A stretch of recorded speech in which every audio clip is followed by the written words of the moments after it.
stand for the pledge. I pledge allegiance to the flag of the United States of America and to the republic for which it stands, one nation, under God, indivisible, with liberty and justice for all. Thank you. Roll call, please, sir. Mr. Arcuri? Here. Mr. Bova? Here. Mr. Brodsky? Here. Mr. Coyne? Mr. D'Elia? Here. Mark Ford? Mitch Ford? Here. Mr. Mahardy? Mr. Matolo? Here. Ms. Sesney? Mr. Williams? Mr. Zwiak? Here. Thank you. I have in your packet the December 16, 2013 minutes. Is there a motion to approve? Is there a second? Second. Any comments, deletions, corrections? All those in favor? Aye. Anybody opposed? Thank you. Moving right along before we hit the roadblock. Are we going to talk about the rates before we talk about the actual proposed budget? Where are we, Jim? Well, I know, yeah, it's on the agenda that way, but it seems that if we're not settled on the budget, yes, Pat. If I guess it's probably we ought to point out that statutorily, we should have a budget in place and approved no later than 60 days before the fiscal year, which is February 1st. So we should pass a budget in January. The rate vote does not necessarily... But before we get to that, well, how do we talk about rates if we haven't passed the budget? I'm getting to yes. Thank you, I'm sorry. So we have to pass a budget. The rate structure supports the budget. If we pass a budget and then do not pass a rate structure, and then we may have to amend the budget when a rate structure is in place. Well, I guess in my mind, Pat, 5 should be 4 and 4 should be 5. That's what we're doing. What's left of my mind? Yeah, I agree. I'm sorry. My old mind. So we will jump to number 5 and discuss the proposed budget, because by my way of thinking, we can't talk about rates. I got a little screwed up, so sorry about that. It's all right. You've had a long night already. Busy day. A long day, too. Busy day. Jim, well, let's see. Yeah, I can start out. I just handed out for you the latest version on the proposed budget. One column that I added that I had not shown you before is our projections. That's the last column on the right. So what we're doing, the 2 columns on the right is, the first one is the current year budget, the one we're presently in, and where we project to be at the end of the fiscal year ending March 31st. And then the column that's on the first column on the left, that's our proposed budget. And so we're showing the changes between budget to budget and budget to projected actual. So overall, we're seeing a reduction budget to budget in expenses, as Pat had mentioned in the rate hearing. But because of the reduction in consumption, we're proposing a 2.9% increase in rates to cover those expenses. Obviously, because we're projecting a reduction or not meeting our expenditures for the current year. So very quickly, if you look at the last column, what I've shown here are the projections, and that's funding our $750,000. And I'm projecting the number in red there that we'll actually need to use cash that we've carried forward. Essentially, we're going to have a deficit for the year to the tune of about $300,000. Now keep in mind, this past year, 2013, we actually went into our carry forward cash at approximately $400,000. So we're continuing to use cash that we've accumulated in prior years. I'm looking at that this year. And so in order to meet this this proposed budget, we need to increase our rates to cover for those reductions in consumption. Is there a reason why we show it, though? I mean, we show the loss up in the revenue section in red. Why don't we just show it at the bottom line that it is a loss? It was a consideration. I was... What do you mean it's not a loss? Well, let him finish. Yeah, I chose to do it this way. I could have had the 325,000 kick out at the bottom and then have nothing filled in up on line 5. But essentially what we are doing, we are budgeting a deficit every year. That's what line 5 is doing. It's saying that we're not generating enough revenue to cover our expenses. We chose to do that several years ago, and so we've been carrying that forward. So essentially, what's really happening is what we planned on happening, and that is that we will eat into our accumulated funds that we have. Okay. And the reason why it's out at the top instead of at the bottom is because the way we plug that gap is by introducing, as a revenue item, quote, in the revenue section, cash from, prior years from reserve accounts. So Essentially, like you think, Rocco, is we have a loss for the year, and it's going to eat into our accumulated fund balance or retained earnings, whatever term you want to use. Right, I mean, I guess, I understand your reasoning for it, but technically, we are really showing a $300,000 loss, and we're gonna fund our loss through, our own internal surplus, our. Right. That's right. Accounts. Accumulated balances. Right, Yeah. accumulated balances. Now, in 2015, that's 795, is that a positive number, or is that? Well, that's, again, introducing 4% of what we generate in revenue into the budget to balance, essentially taking $750,000 or $795,000 of cash that we've accumulated in prior years to balance the budget. Obviously, that's assuming all expenses are paid for as displayed in the budget. And then in that 325 that we're going to be taking out of our fund balance, that's after the increase, a proposed increase? Well, that's projected this year. That's projected this year. So if we end by March 31st, we'll have a loss of $300,000. Oh, right. Okay, to the March. Right, Okay. and then you would kick in any rate increase, and that is based on our model, would generate enough revenue to cover our costs. And that's under the assumption that consumption stays stable. It doesn't go down further than it did this year, which Right. was 20 million cubic feet. Right. And as we noted downstairs, we had projected a 2% decline in the current fiscal year. So we set the revenue target accordingly, but the actual decline exceeded 2%. So we're not meeting the revenue goals within the current fiscal year, which is why we built in a 4% decline for next year, just to play it safe. Didn't you state one of the budget meetings that consumption was going up over the next, was starting to pick up? No, what we were saying is that it's stabilized over the last couple of months. We've gone down 20 million cubic feet in the last couple of months. We've stayed there. It hasn't gotten worse. Right. I misunderstood them because I thought that I heard you say it was starting to increase over the last month or two. December was probably more typical of average, what we'd see in December, last year, the year before, as far as actual usage goes. So the good news was that December didn't show the same decline where we were running behind prior years for usage. But so it seems like if the decline in use was in fact weather-related, now we're in a different weather pattern, and the usage is a little more what we would expect to see.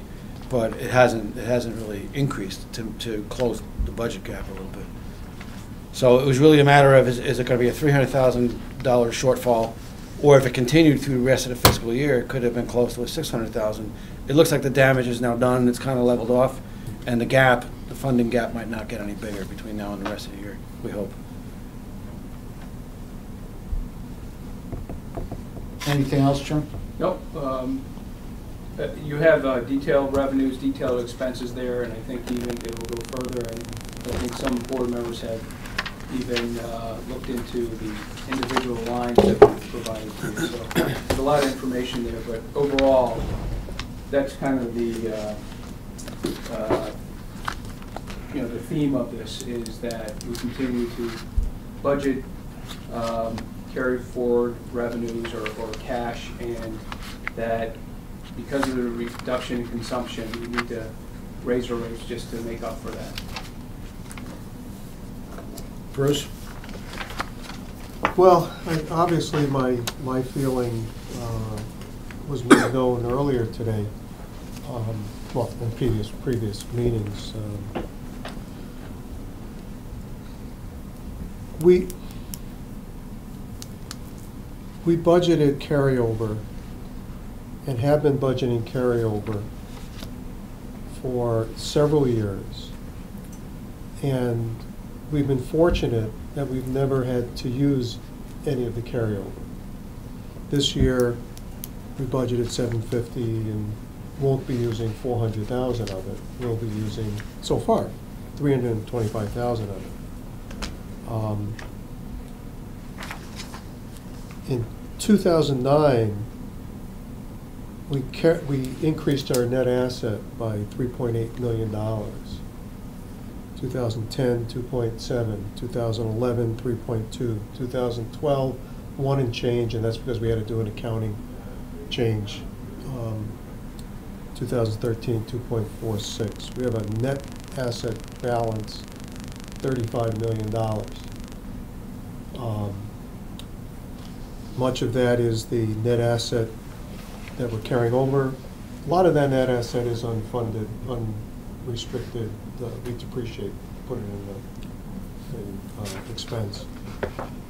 Wasn't that account initially set up not so much for shortages in the fund balance, but wasn't it more for future projects and costs? That's a separate, we have 3.7 in our unrestricted special funds, which is the RRR, the Operation and Maintenance, Capital Reserve, and the Board Reserves.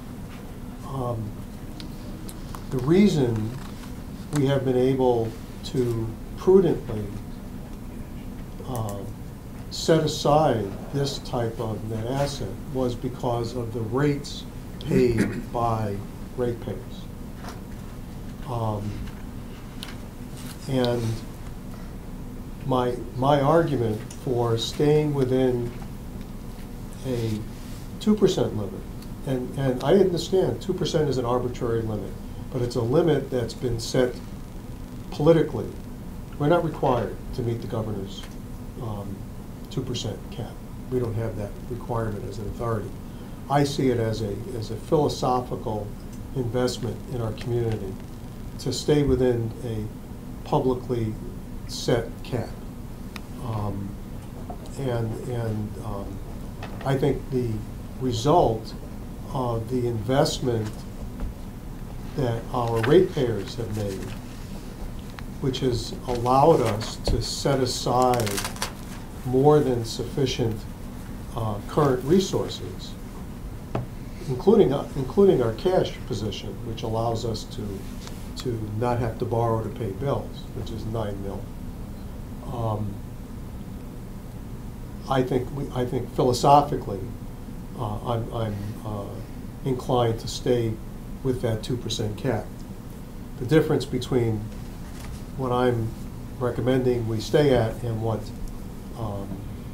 we're asking for is about $190,000. Actually, it's less, about $170,000, right? Because it's 1% is almost 200,000. 1.9 would be, 10% less. Is to reflects that. Now, there's no question, and I've said this in the past. I'm also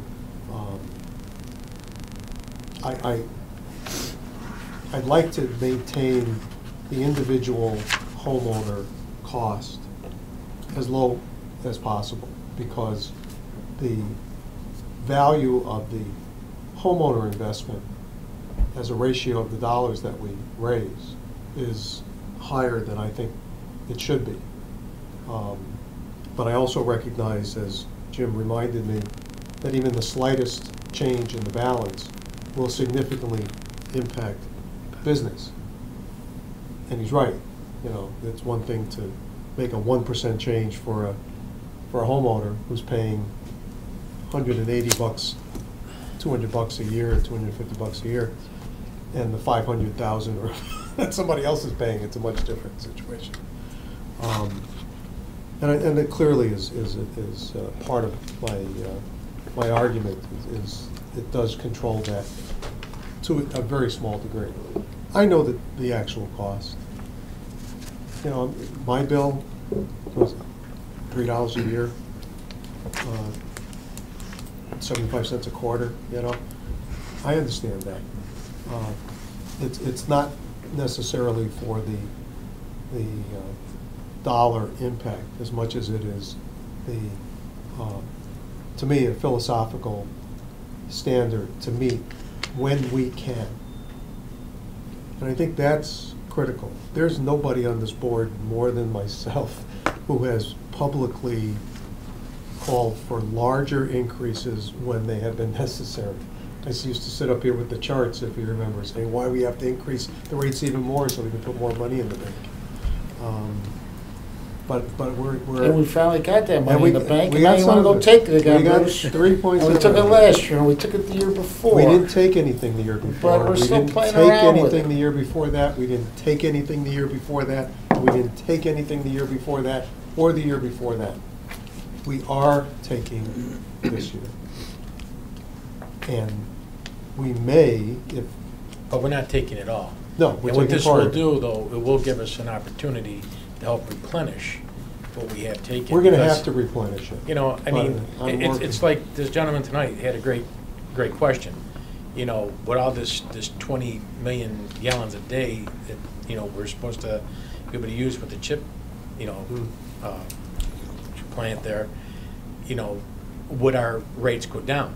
And, you know, you like to think they would, but it's too hard to answer that question right now. But in the meantime, at least you know, I don't think the impact is so significant on the individual payer as it is on the total fund balance. You know, I mean, we're taking a portion of it, but at least we're trying to replenish some of it back to where it is. Because, you know, there may be that rainy day where, you know, listen, you were here a lot longer than I was, and you're the one, you know, I mean, that fought for this, but I think I don't think it really impacts, and you stated that, it doesn't impact the payer as much as. It's a philosophical, Right. there's no question it's a philosophical approach for the reasons that I've laid out. I'm scared to death about the future of this community. I'm as hopeful as anyone that the chip plant will come through. I think it'll stabilize the rates. I think it'll give us the opportunity, as Pat mentioned, we have 700 miles of pipe, of transmission main in this community, and we can't go on addressing less than 1 mile a year. There's no reasonableness to that at all, and the chip plant will do that. The chip plant, by the way, also brings 5,000 jobs, untold amount of new industry, a whole new future for this community, because without it, I'm fearful of a depression in this area. So there's a lot riding on this being successful in the next few years. And I'm willing to raise rates when we have to.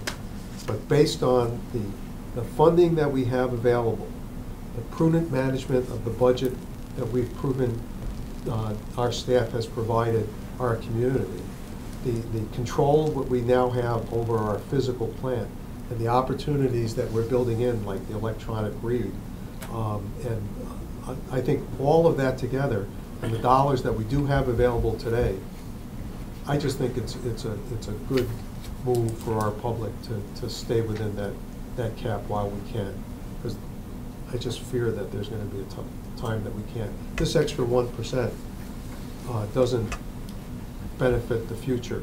It benefits now.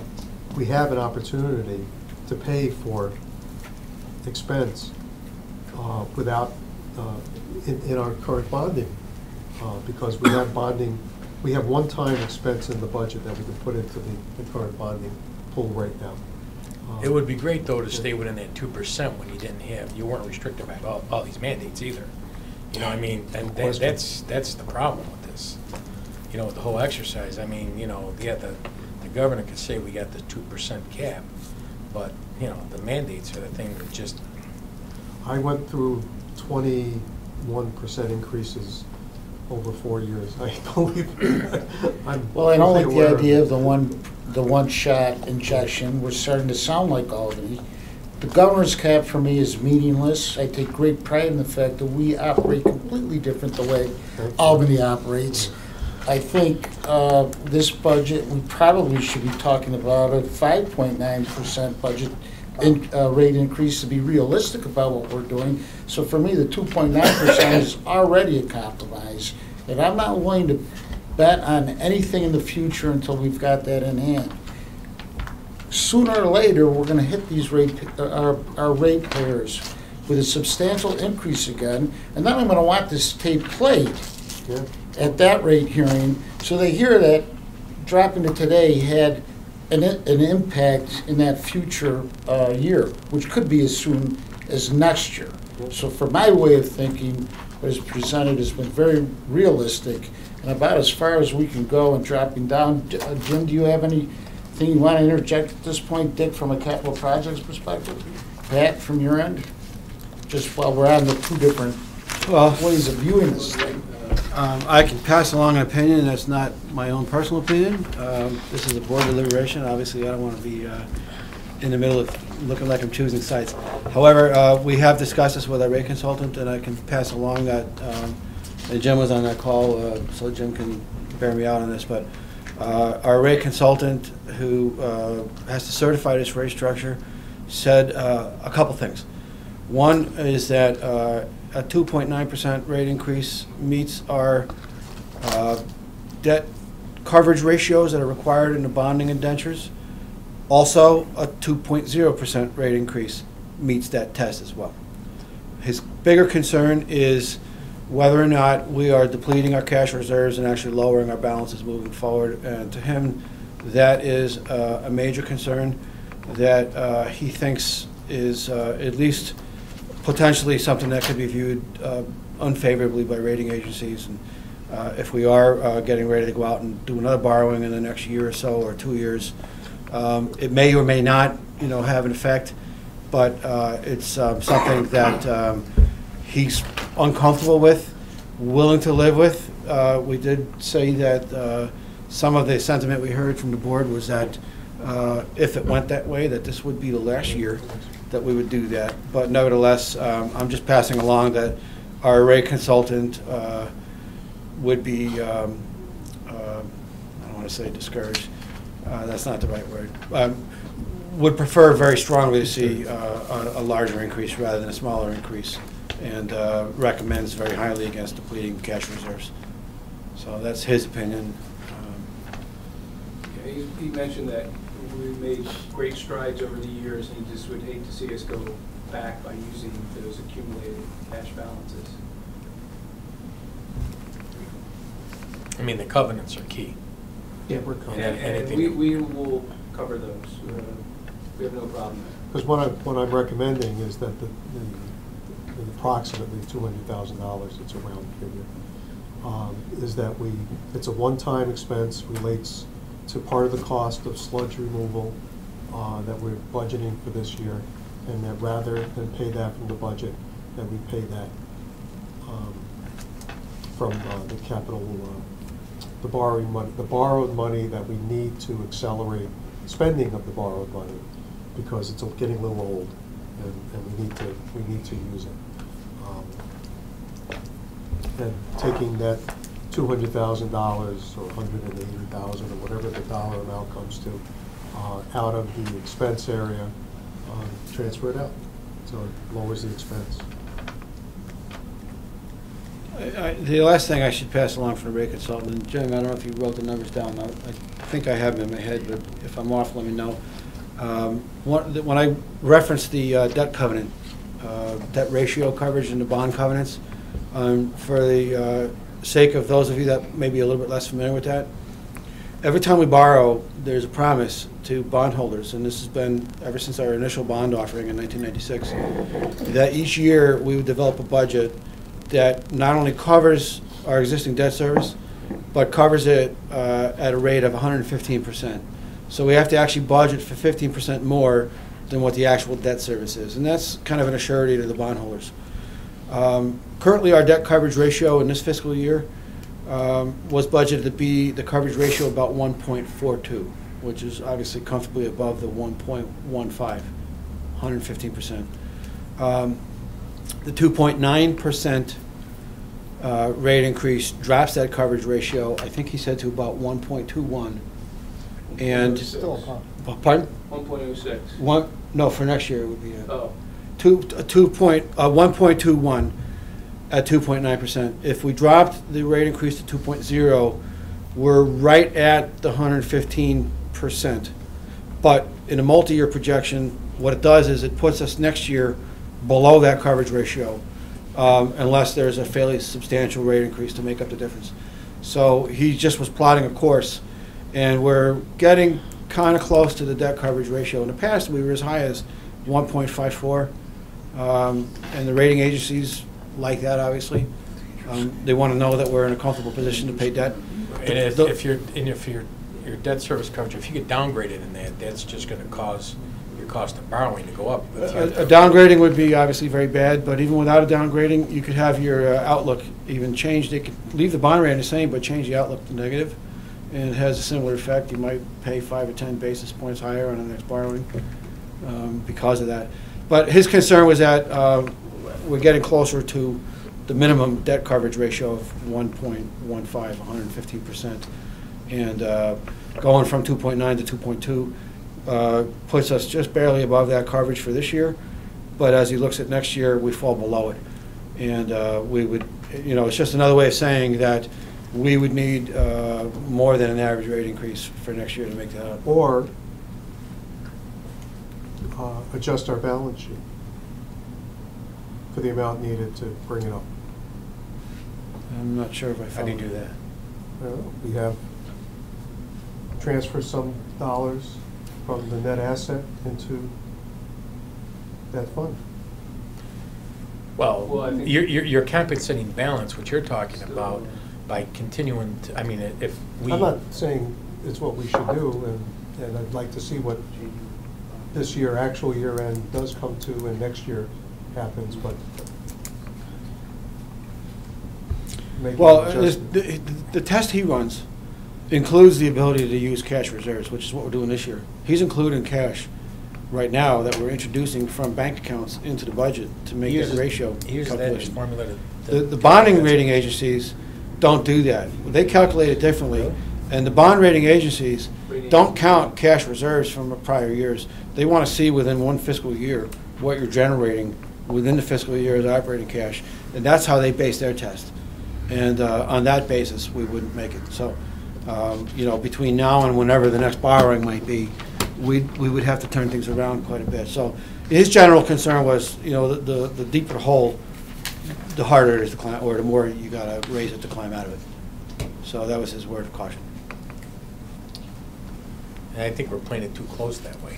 Very close. I mean, Dangerous territory. it's really, we really don't want to see that covenant broken. I mean, if that service coverage is as close as it is, I mean.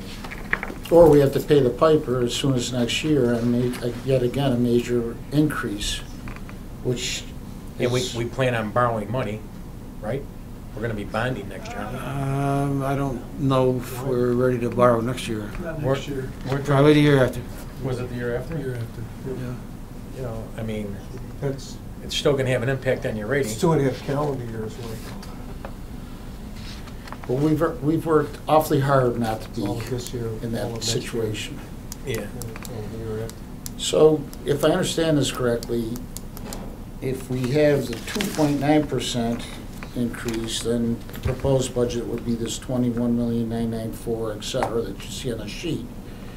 If we have the 2% that we've been talking about, it's that number minus your 200,000, Bruce? Yeah, whatever the number would be for the point. Approximately minus Well, that. So those would be the two proposals that, I'm sorry, as a point of clarification, just so I understand, I'm sorry, but Bruce, are you suggesting then, if your desire is to put the rate increase at 2.0, are you suggesting altering the total budget and lowering it, or leaving the budget amount the same, but making up the revenue difference from further cash reserves? Because No, we one do- way affects the budget, the other way doesn't. We do, well, from what I understand, and correct me if I'm wrong, that in the capital maintenance, in the pay-as-you-go capital maintenance reserve, Uh-huh. is, or some other line, there was an allocation for sludge. Right. Oh, okay, and that's still in the spending plan. That's the largest, that's part of the 400,000, yeah, the sludge piece. Yes. Right. So I thought I heard. Reducing Okay, that- so- It's reducing that. So if you're proposing moving that essentially off budget, then it Yeah. would reduce the budget. I just want to make sure I understand what's Right, being and You proposed. were gonna take it Okay. out of expenses in the budget, And, right, put take it out the over 190,000. Right, or- and it capital. just becomes a capital expense outside of the operating budget. I just want to make sure I understand what you're proposing. Thank you. So what I said was correct. Yes. Thank you. Once it happens, get that on tape.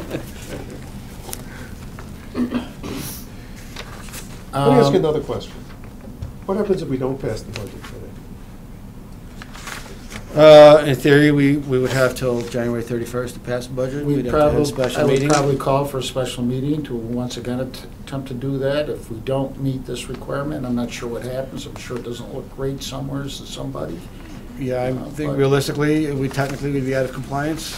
As soon as we pass the budget, it would be remedied.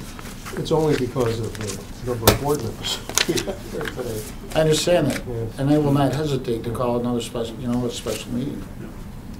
And if we need one after that, I'll call another one. If we can't get one, then we'll have to deal with the consequences. But we have a quorum, right? We have Right, a need quorum, but you 7 have votes. to pass any resolution, we need 7 affirmative votes, or it does not pass. That's in, where's that, at? In our It's in our legislation. Yeah, So, appropriate. unless there's any further questions, are there any other further questions or comments? You have 2 ways you can go on this budget. You've heard both sides of which way we could go on this budget. I'm open to any motions that anyone would care to make. I would make a recommendation on the 2.9 increase. Well, I think we have to still stick with this, so we're talking about, a motion to approve The budget the as budget as presented, Which is the and a rate increase of 2.9%. Is there a second to that motion? I'll second. Is there any further discussion regarding this motion? All those in favor of this motion? Aye. Aye. This motion fails. Is there another motion to be made? I will move that that we amend the budget by reducing the equivalent of the 0.9% increase from the operating budget to the capital bonding, which would result in a 2% rate increase. And a second to that motion? I second that. All those in favor? Aye. The motion fails. Now, we could pass a budget tonight and amend the budget to reflect getting beyond an impasse on the rate, be in compliance, and deal with it in that fashion. Would anyone? Do we have to approve the rates separately anyway? The rates we can do, we're not under a gun on the rates. I mean, we're under a gun that sooner or later, we're gonna have to deal with it. Our requirement is to pass a budget by the end of this month. If we pass the proposed budget and we can't get the rate for it, obviously, we would then have to amend that budget, which we're entitled to do, but we would at least be in compliance.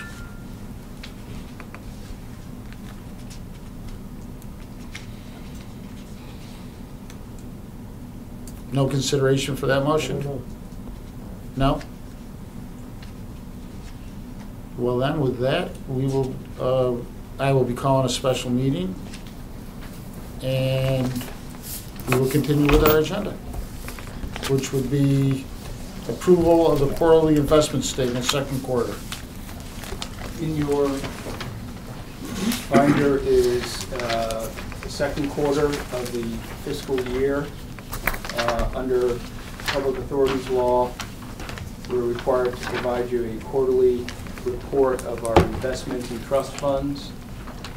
So you see the balances and the interest earned and any expenses related to it.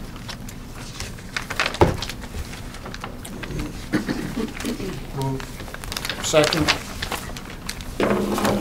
Any discussion regarding this? All those in favor? Aye. Anybody opposed? Thank you. I don't see any need to be talking about an authority bonding limit until we get squared away on a budget and rate situation. I agree, and I was also going to say that I have discussions with our general counsel, and I think if we were to discuss that, it would be probably most appropriate in closed-door session as advice from counsel. Well, So- we're going to discuss that at another time. Yep. Next will be an amendment to the rules and regulations pertaining to abandonment of services, 2 inches and larger. Dick? Yes, thank you. You have some language in your package right after the capital projects agenda. Some proposed language that will give customers an option for inactivation of a large service as opposed to what's currently done, which is to abandon and terminate the service. This was discussed among several other issues and agenda items at the capital committee meeting on Friday the 10th. The committee did reach a consensus to bring it to the full board. Large services are those services that are over 2 inches in size, typically 4, 6, 8-inch cast iron, ductile iron main. A lot of them serve fire protection systems in buildings, some are for process or other commercial users. Currently, if a customer decides they don't want to pay the minimum charge on those, if they don't need that service, that can be $500 to $800 a year. However, then they're required under our current policy to abandon and terminate that service at the main, which could be $1,500 to $2,000. The language here gives the customer the option to simply inactivate the service, subject to some special conditions because we want our system protected from potential leaks. And just as important, the possible reactivation in the future if the building ownership should change or something should happen where they decide they want the service. So it does keep this physical benefit to the property in place, protects the water authority. We have some procedures. We discussed them in detail at the committee meeting for testing this before it is inactivated and then retesting it before it is brought back online. Doesn't mean they can't continue to terminate it if they decide they want to get right out of the large service business, but it does provide an opportunity for them to keep that and the benefit to the potential future benefit to the property. About a page of language in here that will be inserted directly into our rules and regs. The rules and regs govern the construction and operation of both the distribution system and water mains and our service, less than 2 inch and above 2 inch, and a host of other meters, backflow prevention, et cetera, items like that. What we would need tonight is a positive vote from the board to include this in our rules and regs. It's a procedure we followed several times in the past. We brought these to the capital committee. Committees looked at it in detail, decided it's sufficient, and brings it to the full board. Any questions regarding this? Somebody move it? Bruce, second. A second. Any further discussion? All those in favor? Aye. Anybody opposed? Thank you. Committee reports, Dick's already given you that for capital, as well as the minutes that are in your packet. Jim, do you have anything to add for finance? No. We will have we didn't provide you with a monthly report. We will provide you with that. We're trying to just get everything up to date. We ran a little behind just getting the budget documents to you. But we looked at consumption and it is level for now. Revenues are on schedule and cash flow is what I've been projecting. So nothing out of the ordinary. Any questions for Jim? Not a question, but I do have a request based on some information received from them. I'd like to have the board receive a projection on the cost of credit card and billing charges that we're currently absorbing in our budget, and maybe try to, based on our history, project it out for 5 years. We're coming to the point of the board needing to decide whether or not that's a charge on the customer in the future, or how long do we absorb it? What's appropriate? we knew this discussion was going to come up when we first started using credit cards. It's going to go over $100,000. It may be time to have the board consider, it doesn't have to be considered just during budget time. It's just on a credit card, it's on debit cards also. Credit, debit, whatever charges, excuse me, whatever charges we're paying, we knew at some point the board would have to decide what are we comfortable with. And I just think we're at that point, maybe in a few months, to just have a conversation about it.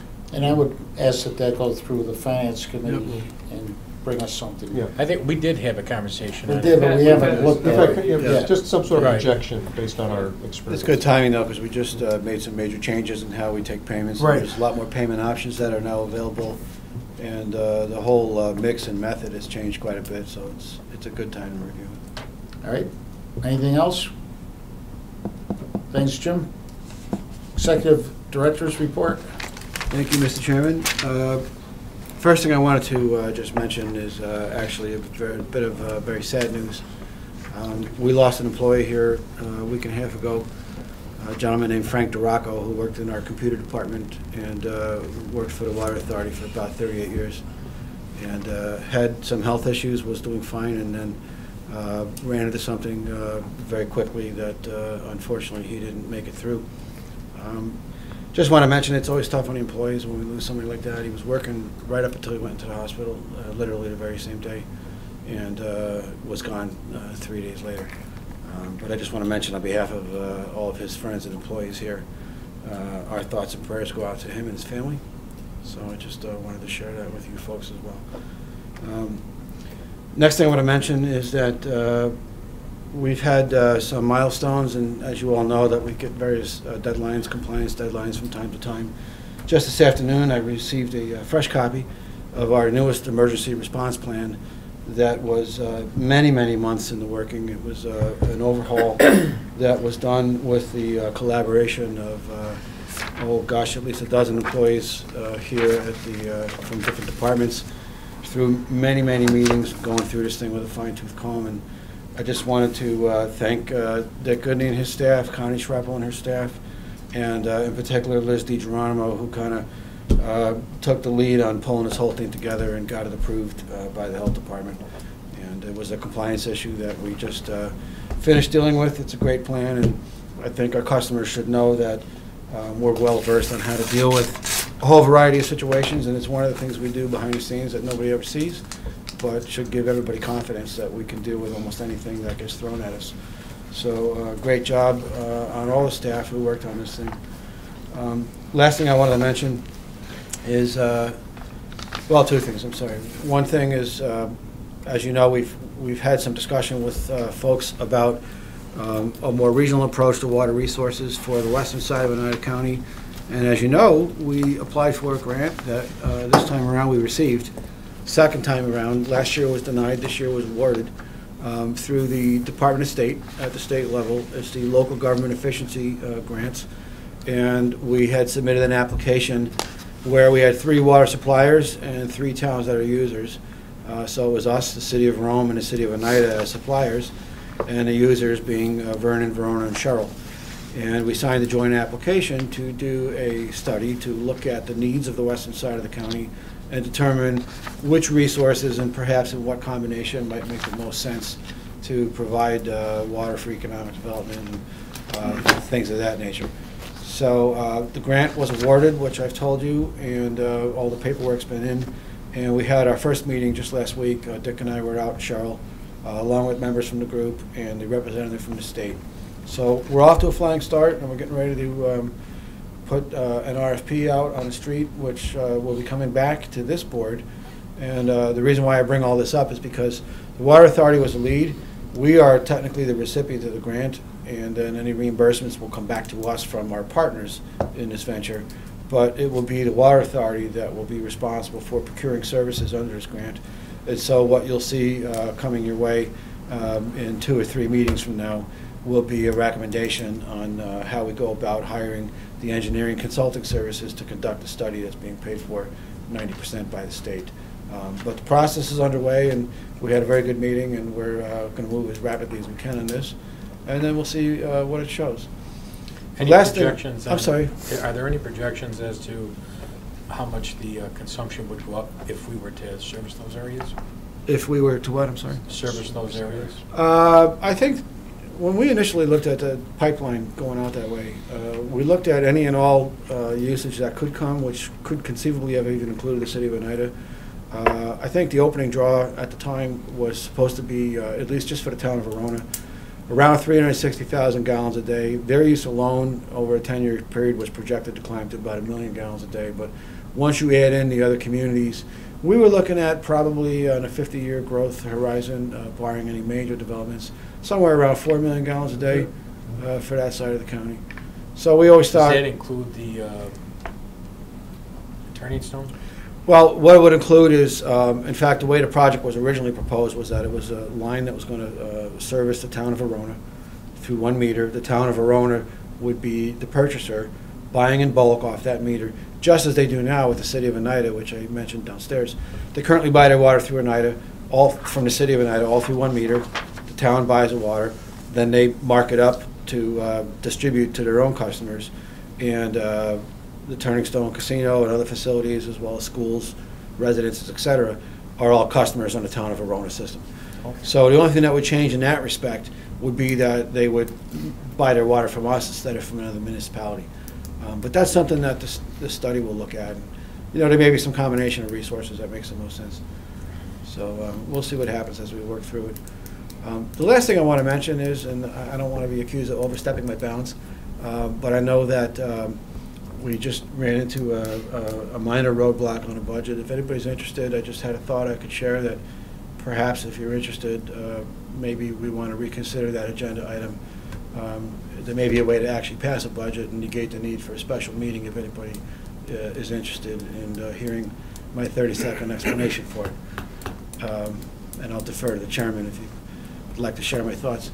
Go to town. I asked our controller and our deputy controller, and I think we can do this, but if you have strong feeling against it, tell me now. But my thinking was that we could conceivably, or you could, pass this budget as it's projected, as a spending plan, and then on the rate discussion, do one of two things. Either support the budget as it is with the rate structure that was proposed, or a reduced rate structure, and as Bruce Brodsky has recommended, funding a portion of this cash capital through bond proceeds. And the only difference would be then is that we would amend the budget at that time to show the actual bond proceeds introduced as a revenue item into the budget. So rather than just reducing the budget, we would have, because physically what we would do is we would I would sign a letter to our trustee saying, please take money out of this bond account and send it to our general account, because we always pay these things up front anyway. And then, we reimburse ourselves through the bond proceeds. So we're really doing that anyway. We requested a trustee to draw down the bond account, send the proceeds to our main operating account, and it goes to our general fund to reimburse ourselves. So I think there's a way to present it, whereas instead of reducing the expenditures and changing the budget, we would simply change in the revenue section to show that there would be, if we went that way, bond proceeds introduced to support the budget. And if that's the case, then you could pass a budget and agree on a spending plan, because we're going to spend the money either way. It just depends where it comes from. Well, we're not sure about that yet, but Well, I mean, by my way of thinking, Pat, I really don't see the difference between the two. okay. I mean, Just a thought. if there was a resolution that passed this proposed budget tonight, and we can't pass a rate, the 2.9, to support it, we would have to amend it. We'd still be in compliance with the law. We'd be dealing with that when we deal with the rate end of it. Right. We wouldn't need a special meeting, and it doesn't hurt anybody's position. Otherwise, I'm going to be looking at Sue at the end of this meeting. She's going to count off the minimum amount of time that we have to notice in the newspaper. The meeting is going to be immediately scheduled. If I can't rustle up a quorum for that meeting within about 5 days, we're going to notice it again, and then we're going to notice it again. So we could get out of all that by passing a resolution supporting the proposed budget, or at least so that we pass a budget, and the rate end of it, if we can't support that budget, we will amend it if in fact the board passes a 2% rate increase. To me, that's not complicated, but apparently it is for the rest of the board. So we will go forward. Well, the amendment would take the form of altering a revenue line and showing, rather than coming from the rate structure, it would come from one of our bond accounts. Which. Either way you want to do it, it's the same thing. Right. But all I was suggesting was if you don't want to come back for a special meeting and we want to meet the statutory requirement for having a budget passed before January 31, that would be one method to do it. But I just offer that as a suggestion for your consideration, that's all. I'm going to be here whether you have a special meeting or not. I'm still here. Well, if we added the revenue. But that bond, you're paying interest on that to fund. We're already paying the interest. We already borrowed money. For what, though? Not to fund the budget? No, to fund the Well, actually, capital projects. the account we're talking about was a bond issue we did in 2003. And it was intended to fund this pipeline that we kept talking about that never happened, at least our portion of it, which was only 50%. What would happen with that if we didn't? We may have to, is there Well, an arbitrage issue with this? There's an issue of arbitrage, which is how much interest can you really earn on these things before you have to start paying something back to the IRS. Yeah. But We did we that really before. have been We don't told, wanna do that again. these bonds are getting pretty old, and, How the heck do we arbitrage that? There was We ended up paying Nobody's the paying any IRS. interest on it. no, I No, know. this was- But they've been around for so long, our financial advisors are urging us to use those funds up and get rid of them, and if we end up with a fresh project We are involving a using some of the pipeline, money. it would be a fresh borrowing. We've already offloaded some, we offloaded about $300,000 from the current year operating budget support already that. into that bond issue, I in could the current support that budget. if that brought it down. We to already did 2%. that. I would support that. That's Well- why that's why I wanted to pull Because it another keeps the rates 200,000. You're looking Can we at the just wrong defer the person. discussion to the rate portion of it, that's all. I'm okay. I'm okay passing a budget. I really am. But I like, My ears are wide because open. I would support that. If I- it brought I- it down to 2%, I would support that. I'm sorry?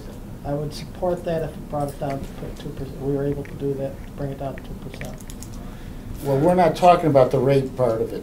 I'm not talking about the extra revenue at this point. The extra revenue, No. yes. We're talking about trying to pass a budget tonight and then deal with the rate part of it later. If the rate can't support that budget, then we'd have to amend the budget to reflect the lower rate. And I'm willing to go along with that, and let's talk about the rate after. We just So, have to get the rate done 6 of before one, half April dozen of the 1st. other. Yeah. 'Cause Well, we the have to difference pass is two we won't have to meet resolutions. again on the budget. Right. But we It doesn't mean we're locked, as much as I'd like to be locked into that budget, it doesn't, we're not locked into that amount until we can support it with the Right. rate part of it. But it So avoids if you're coming back. concerned that passing the budget for the proposed, Rate. for the proposed budget, and we're not doing anything with the rate on it, if there's 7 people on our board that go with the 2%, we would just reduce the budget by the amount Bruce is talking about. How you do it with one way or the other doesn't matter to me. We need to pass 2 resolutions. We But can't won't- pass one of them tonight. That's what I've been trying to say. And I have no problem with that. While you're proposing the resolution? Can we, yeah, okay. Are we in old business? We're in whatever business we want. No, I will move the budget as presented. Is there a second to that? I don't know if I understand it. I don't understand. what- Okay. We have Here's- to, we here's have to what- pass a budget, and we have to pass a rate amendment. Right. You could have my vote then. Tonight, what I'm proposing is we pass the budget, and we're basically holding the rate amendment to the next meeting. Right, and the way But that's if you being pass the done. budget, the budget's being But- Well- presented at 2.9. Not the budget- necessarily, no, they can no, no, amend no, the budget. We're no, only no. passing spending and revenue. We're not Here's passing what we're revenue. talking about doing. Bruce, Oh, Two okay, separate okay, all right. resolutions. Bruce had to get through our suggested- budget process, Right. too. Bruce had suggested pulling an item out of the budget and shifting it off budget, Well, paying no, for it with bonds. not tonight. No, but I understand, I'm just trying to help him with the thought process. Oh. What Bruce originally proposed, the way to get to the 2%, was to take a spending item out of the budget, move it off budget, pay for it out of a bond account, reduce the budget by that amount. What I'm suggesting, at least, is that you could pass the budget as it is. We're not passing a rate structure. When the discussion comes on a rate structure, then 2 things can happen. Either the budget, as it's passed, would be supported entirely by the rates at a rate structure of 2.9%, or a rate structure of 2.0% and then amend the budget to reflect the introduction of the bond proceeds to cover that portion that Bruce is suggesting we cover with the bonds. We're going to spend that money either way. I There's no understand that. harm in showing it being spent. It's just a matter of whether it's shown on budget or off budget, whether it's paid for in the rate structure or with bonds, and that's a decision you can make later. But help me understand this. So we're basically approving tonight the revenues and the expenses side, right? What I'm proposing that we do tonight is to meet our statutory obligation to pass an operating budget for the next fiscal year. I understand We can that. amend that at any time, Yes, we can. but I'm not proposing any Great. supplemental rate funding to pay for the income as that's required. But, if you do that, though, and we're approving the budget tonight, the 325,674, right? The shortage that we're taking out of the fund? That's for the current year budget. That's for the current year. The budget we're passing is for April 1st. Oh, okay. So we have The time. 800, okay. It's April 1st. So we can, So we can pass the budget and come back at the next meeting and talk about whether or not the board wants to pass the rate schedule, which is the other resolution. Right. And That's if the we- second resolution Right. within our total process. We're not under a statutory obligation regarding the rates Right. themselves. Correct. We can pass We may be rates splitting hairs anytime. on this, but it's the reality of what we have to deal with. Either way we do it, Pat's talking about, it's all gonna come down to whether 7 people will go with Either one. the $200,000 one-time shot back over again, or I thought the way Bruce proposed it the first time around, if I was in favor of such a thing, would have worked as well, but however that works out. Right. But the rate end of it is a separate deal, it's a separate resolution, it's something we can try to work through over the next month, without having to have Because if we another don't pass the special rate meeting. resolution at all, we're gonna be short a lot more. Right. All right, you guys okay? So Lisa, is everybody clear on what it is we're trying to accomplish for tonight? So this is just for the budget. you It's made just the that, budget. I'm you made moving that the budget as resolution. presented That's what we tonight. do stay on the 750. And is there a second for that? Danny? And is there any further discussion, questions, concerns? All those in favor on that? Aye. Okay. One hurdle down. Get us to the next level. Thank you, Pat, for that suggestion. Anything else? No, not unless there's any questions. Old business. Pat? I'm sorry. Thank you. I scribbled a bunch of notes on here. I had to read through my notes. There was a question raised at the last meeting by board member Mr. Boga related to thawing services. And we mentioned that I would have it looked at by our legal counsel. And Mr. Bobrell has done that, but as you might well expect, if we're going to get advice from counsel, I would recommend at least that that be done in closed session under advice from counsel. He does have an opinion that he's willing to share with us, but for a number of reasons, probably shouldn't be aired entirely publicly, as it is advice from counsel. Do you agree we go into executive session? Well, it's technically not executive session, it's a closed session, because of the fact that it's an attorney-client privilege. We've never had a closed session before. I don't know what that means. Semantics. Sometimes something new. Did I get a memo on that one? Semantics. All right, well, whatever that means, Before we do that, I just want to bring up one other thing under new business. go to town, Bruce. Okay. I've asked in the past committee meeting, regarding having 2 proposals come to the board. And obviously, I think they should probably go to committee first. But I'd like to bring them up and get them on a future agenda after appropriate committee consideration. One is a proposal to secure consulting services or some sort of services for the development of a water bottling plant at our filtration plant. I think the authority should look at this as a possible service in our agenda of services, a water bottling plant. But I think we need advice and direction on how to do that, on the costs, on the revenue and the expenses, and so forth. So that's one item I'd like. Well, that's an item that I'd like to go over to the finance committee, but if there's serious interest in that, I think that's gonna have to have its own committee. It That's might. an animal unto itself. So that's just one for this coming year. The second, there was a discussion at the capital projects which got waylaid on a larger issue. There is a desire to make some improvements in an existing facility for use by the authority. But it came up in the same context as what might we do in facilities and programs in the future as an authority in general. So the discussion as to whether or not the staff could develop plans and expand for staff use one of our facilities at across from Valley View. The discussion came up, should we update our facilities and program plan for the future in general? Like the discussion, do we want to be here? Should we be consolidating our facilities at a single location?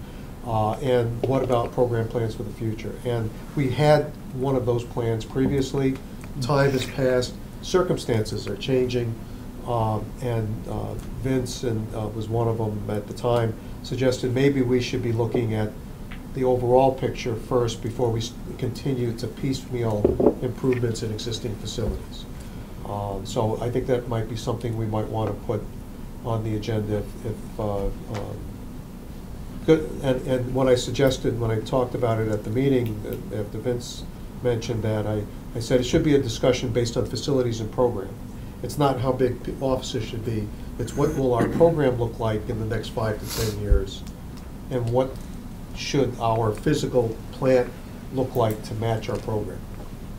And we'll send that over to capital projects, which should go hand in hand with some of our 5-year, 10-year plans. Anything else? That was it. Anything else, anybody? Am I shutting down the meeting? Ken? We need a motion? It depends on, quite honestly, whether there's a need to return to either open session or executive session. So. Can I just suggest this for a second? Sure. Could we take a 5-minute break and have the chair talk with our attorney and clarify whether or not we need to go out of Yeah, public session? I have to get more on this. Okay? We'll just shut it off for a minute, Buck. Sure. Or we can. Our attorney is going to give us his legal opinion regarding this item under old business. Once we get that opinion, the issue of it will go over to the operations committee to come back to us with a view as to whether we should consider going into this or not in light of this legal opinion.